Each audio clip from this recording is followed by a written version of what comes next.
محبوب تو اپنے آپ کو بشر بشر کہتا جا، تیری اپنی مرضی، مگر جب میرے کہنے کی باری آئے گی تو میں تمہیں بشر نہیں کہوں گا، جبکہ میرے کہنے کی باری آئے گی تو میں کہہ دوں گا وَمَا يَنْطِقُ عَنِ الْهَوَىٰ إِنْ هُوَ إِلَّا وَحْيٌ يُوحَىٰ۔ میرا محبوب تو اپنی خواہش سے بولتا ہی نہیں ہے، بولتا ہے تو میری خواہش سے بولتا ہے۔ محبوب تو اپنے آپ کو بشر بشر کہتا جا، تیری مرضی، مگر جب میرے کہنے کی باری آئے گی تو میں کہہ دوں گا وَالضُّحَىٰ وَاللَّيْلِ إِذَا سَجَىٰ، قسم ہے مصطفیٰ تیرے دمکتے چمکتے چہرے کی، وَاللَّيْلِ إِذَا سَجَىٰ، قسم ہے مصطفیٰ تیری زلفوں کی۔ تو یہ عقل اور عشق کا امتحان شروع ہو گیا۔ عقل نے دیکھا، نگاہ پڑی بشریت پر تو کہہ اٹھے کہ ہم جیسے بشر ہیں،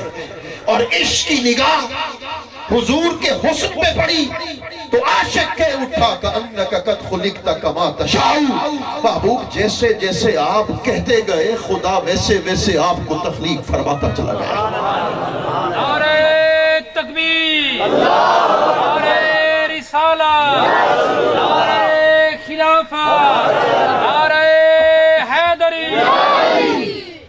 حاضرین محترم، اللہ اکبر اللہ اکبر۔ حضرت سیدنا یوسف علیہ السلام ہیں، آپ بیٹھے ہیں، مصر کی عورتیں ہیں، وہ حضرت سیدہ یوسف کے پاس چلی گئیں، حضرت سیدہ زلیخا کے پاس چلی گئیں۔ بی بی مجنونہ ہو گئی ہو، جسے اپنے ہاتھوں سے خریدا تھا اس کو دل دے بیٹھی ہو، اس پر عاشق ہو گئی، دل گرفتہ ہو گئی، یہ کیا ماجرا ہو گیا؟ حضرت سیدہ زلیخا نے حضرت سیدنا یوسف کی خدمت میں عرض کی، میرے کریم سہیں کرم کرو، حسن کا جلوہ جو مجھے دکھایا تھا چہرے سے ذرا پردہ ہٹا دو، جو حسن کا نور میں نے دیکھا حسن کا نور انہیں بھی دکھا دو۔ قرآن نے کہا، بڑا قابل توجہ بات، اب اٹھے گا کوئی نہیں، چند منٹ ہے، مگر نکات آپ کی خدمت میں پیش کر دینا چاہتا ہوں جس سے عقیدہ بھی مضبوط ہو، عشق کی چاشنی بھی ملے۔ حاضرین محترم، حضرت سیدنا یوسف علیہ السلام آئے، چہرے سے نقاب ہٹا دیا، فَلَمَّا رَأَيْنَهُ أَكْبَرْنَهُ وَقَطَّعْنَ أَيْدِيَهُنَّ۔ ان کی زنان مصر نے جب حضرت یوسف کے چہرے کو دیکھا، ہاتھ کاٹ دیے، انگلیاں کٹ گئیں، خون بہ گیا۔ اب خون بہ جانے کے بعد کہا ما ھذا بشرا، یہ بشر نہیں ہے۔ حضرت یوسف کو دیکھ کر کہا یہ بشر نہیں ہے۔ جب تک چہرے پہ پردہ تھا تو کہتی تھی کہ یہ بشر ہے، اپنے جیسے پہ عاشق ہو گئی، یہ تو ایک غلام ہے معاذ اللہ، ہم جیسا بشر ہے اس پہ عاشق ہو گئی۔ مگر جب چہرے سے نقاب ہٹایا کہنے لگی ما ھذا بشرا، یہ بشر نہیں ہے، ان ھذا الا ملک کریم، یہ تو کوئی نور کا پیکر دکھائی دیتا ہے، یہ تو کوئی نور کا جلوہ نظر آتا ہے۔ اب یہاں روک کے بات عرض کر رہا ہوں جو بڑی قابل توجہ ہے۔ میں آپ سے سوال کرتا ہوں، کیا حضرت سیدنا یوسف علیہ السلام بشر نہیں تھے؟ بشر تو تھے، ان کی بشریت کا انکار کون کر سکتا ہے؟ جو حسن جھلکتا تھا وہ بشری حسن تو تھا، بشر تو تھے، مگر یہ کیا ماجرا ہو گیا؟ بشر ہیں، عورتیں کہتی ہیں یہ بشر نہیں ہے۔ ان عورتوں کے قول کو نقل، ان عورتوں کے کلام کو اللہ رب العزت نے اپنے قرآن کا حصہ بنا دیا۔ بھئی اگر میری کتاب لکھی جا رہی ہو، میں اپنی کتاب میں کوئی غلط جملہ کہہ دوں تو ہو سکتا ہے، میں انسان ہوں، مگر اللہ کے قرآن میں ان کا قول نقل کیا گیا، ما ھذا بشرا، یہ بشر نہیں ہے۔ کیا حضرت یوسف بشر نہ تھے؟ بشر تو تھے، عورتیں کہتی ہیں بشر نہیں ہے، قرآن بھی ان کے قول کو بیان کر دیتا ہے کہ یہ بشر نہیں ہے۔ اب کیا اس کی توجیہ پیش کریں گے، کیا جواب دیں گے؟ توجہ کر، ایک ہوتا ہے پردہ بشریت، ایک ہوتا ہے پردہ نورانیت۔ مصر کی عورتوں کی نگاہ جب تک پردہ بشریت پر رہی تو کہنے لگی یہ ہم جیسا بشر ہے، مگر جب ان کی نگاہ پردہ بشریت سے اٹھ کر پردہ نور تک جا پہنچی، کہنے لگی خدا کی عزت کی قسم یہ بشر لگتا ہی نہیں ہے، یہ تو کوئی نور کا پیکر نظر آتا ہے۔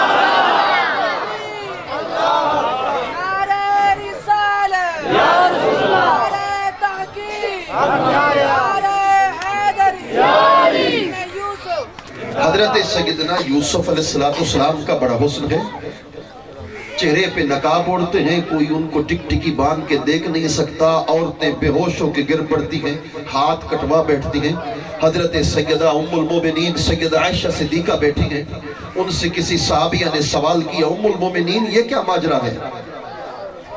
مصر کی عورتوں نے ان کے حسن کو دیکھا تو ہاتھ کاٹ دیے، اتنا بڑا حسن۔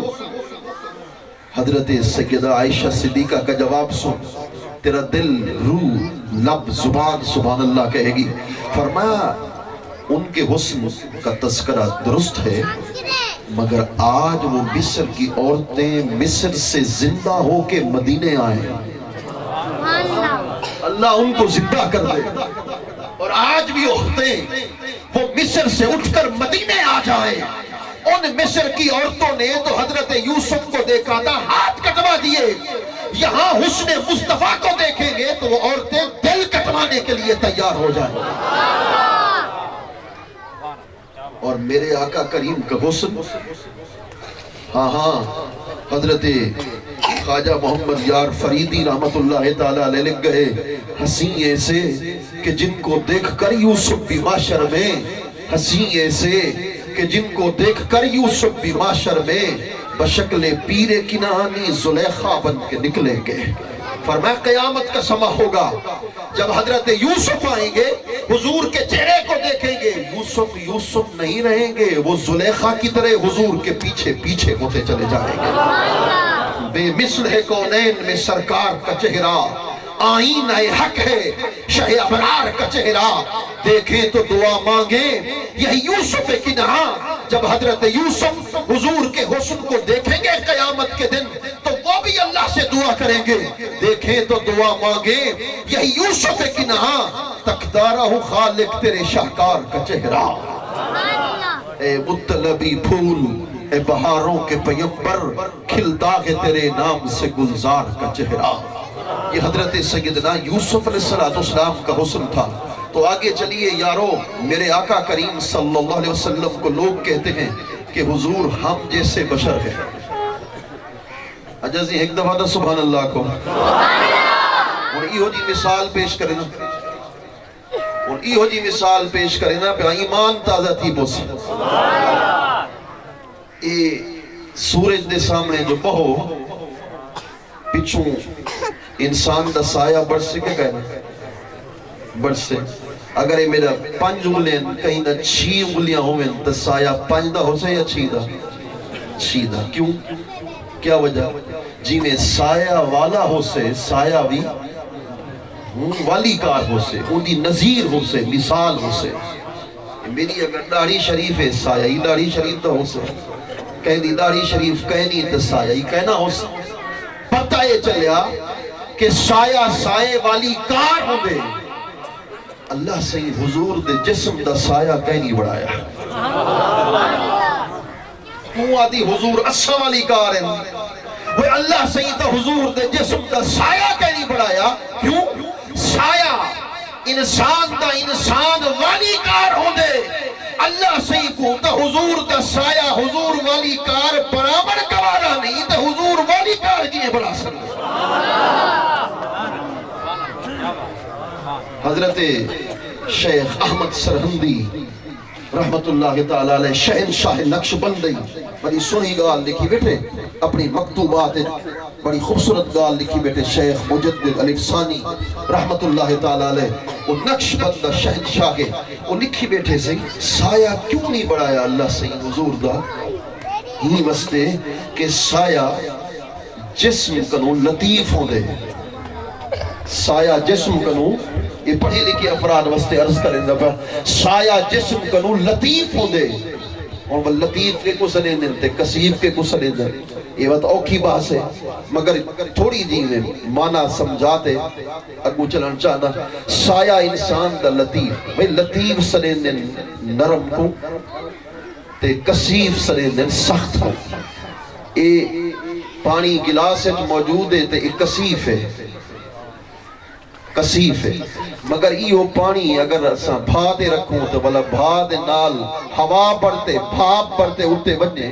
وہ ہی دا پانی دی بھاپ لطیف ہو سے پانی دی بھاپ کیا ہے لطیف ہے تے پانی کیا ہے سے کثیف ہے اگر حضور دے جسم دا سایہ ہوئے ہاں تا سایہ حضور دے جسم کنو لطیف پڑے ہاں اللہ صحیح تو حضور دے جسم کنو لطیف جسم کہنا آتے تو بڑا یہی کہنی اللہ صحیح تو حضور دے لطیف جسم کنو کائنات دے اندر کوئی لطیف وجود بڑھایا ہی نہیں ہی وستے اللہ صحیح حضور دے جسم دا سایہ تخلیق نہیں فرمایا اللہ اکبر رسول کریم صلی اللہ علیہ وآلہ وبارک وسلم دی بے مثل بشریت اے تارے نسی تاری کو چھل دے اندروں ننگی تار ہے یہ ننگی تار دوتے ہاتھ رکھو تو والا زندہ رہے ویسے کیوں صحیح یعنی غور کتے ہوئے یہ ننگی تار دے وچوں بجلی گزر دی پیے برکی رو بجلی گزر دی پیے یہ کو دیکھ دو کلی ڈٹھے ہوئے کہنا سی یہ کو تو کینسر ڈٹھا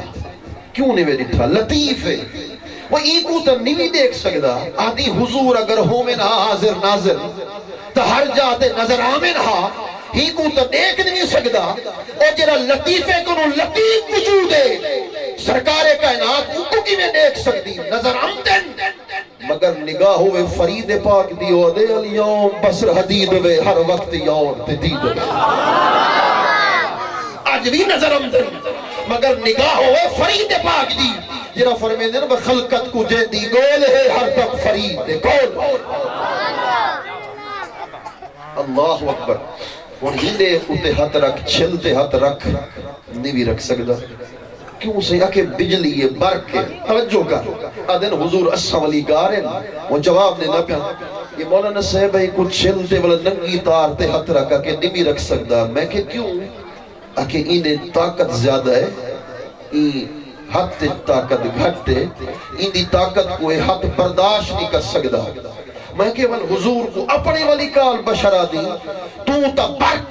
برق سنے نے ایک بجلی پر تو تا ہی بجلی برق دے ہوتے ہاتھ نہیں بھی رکھ سکتا میراج دی رات تا حضور براق دے سوار تھی دے لا بتانے گے نعرہ تکبیر نعرہ رسالہ نعرہ خلافت نعرہ حیدری مختار صاحب درانی یہ برق دے ہوتے ایک بجلی تے ہاتھ نہیں بھی رکھ سکتا حضور تا براق جت کئی بجلا جمع ہن سرکار کائنات تا ہونوں تے سوار تھی دے لا مکان دے سیر کرنا وستے تشریف گھن گئے اللہ اکبر اللہ اکبر اچھا ہی لسا ہے پانی پیدا بیٹھا نا صحیح یہ پانی دے بغیر انسان زندہ نہیں رہ سکتا توجہ ہی زمین دے بغیر انسان زندہ نہیں رہ سکتا زلزلہ آوے تو بندہ مار گیا پانی دے بغیر زندہ نہیں رہ سکتا غذا دے بغیر زندہ نہیں رہ سکتا ہوا دے بغیر انسان زندہ نہیں رہ سکتا ہوا جتنا ہو سے بندہ مر ویسے بشری زندگی وستے چار چیزیں ضروری ہیں توجہ کر آج نقطے بیان کریں نا پہ عقیدہ مضبوط کریں نا پہ بشری زندگی وستے چار چیزیں ضروری ہیں ہوا پانی غذا تے زمین چار چیزیں ہن تا بشر زندہ ہے چار چیزیں نہ ہو من تا بشر ختم آدھن حضور اسا ولی کار بشر ان توجہ کر مولانا اگر ہوا ہوئے تو انسان زندہ اور میراج دی رات جی ویلے حضور لا مکانے دے مہمان بڑھتے تشریف گھن گن این زمین دے اتو ہئی کررہ ہوا کررہ ہوا ہوں کررہ ہوا دے اتو ہوا کہنے بھی ہوں دے اتو ہوا یہ شامیانہ ہے نا سی ہی دے تلوئی ہوا ہے ہی دے اتو ہوا ہے مگر ہوا دے اتو ہوا کینوی مولانا ہوا دے اتو ہوا جت کینی اتھا بشر نہیں بن سکتا کیول سائنسدان کی میں ویندن میں کیولا لباس پاتے ویندن مصنوعی ہوا دا انتظام کرتے ویندن چونکہ ہوا دے بغیر زندہ نہیں رہ سکتا اگر حضور ہو میں نہا سمالی کار بشر کی میں تیرا عقیدہ ہے تو حضور ہوا دے اتو کی میں پرواز کر گئے وہ میراج دی رات حضور ہوا تلے ہی حضور اتے ہن زمینہ تلے ہن میرے سرکار اتے ہن ستو آسمان تلے ہن حضور اتے ہن سدرہ پچھے ہی حضور اتے ہن خدا داعش تلے ہاں حضور اتے ہن وہ مکان تلے ہی مصطفیٰ سب اتے موجود ہن اور ہوا دا محتاج تا تو تے میں تھے اسے مگر شب میراج حضور سبق دے دیتے ہوا میری محتاج ہے میرے آقا کریم صلی اللہ علیہ وآلہ وبارک وسلم دا یہ مقام حضور غزالی زمان راضی دوران ولی سنی گال لکھ گئے آپ فرمے دیں جو ایک جہان دی شے دوجے جہان ہے جو زندہ نہیں رہ سکتی مچھلی چھوٹی ہوئے پانی ہے جو رکھ دو زندہ رہ سے مگر پانی کو کٹتے میز تے رکھو تو مچھلی مروے سے جہان وہ میز کینسی جہان ہو پانی سے انسان دا جہان یہ ہم مٹی ہے اتھا زندہ رہ سے مگر پانی دے اندر سٹ دیو تو انسان مروے سے یعنی ہر جہان دی مخلوق اپنے جہان تا زندہ رہ سے مگر دوجے جہان بغیر اسباب دے زندہ نہ رہ سے وہ سرکار کائنات اگر ہو منہا صرف بشر تے حضور زمین تک رہ منہا مگر سرکار کائنات شب میراج ایک جہاں نہیں دو جہاں نہیں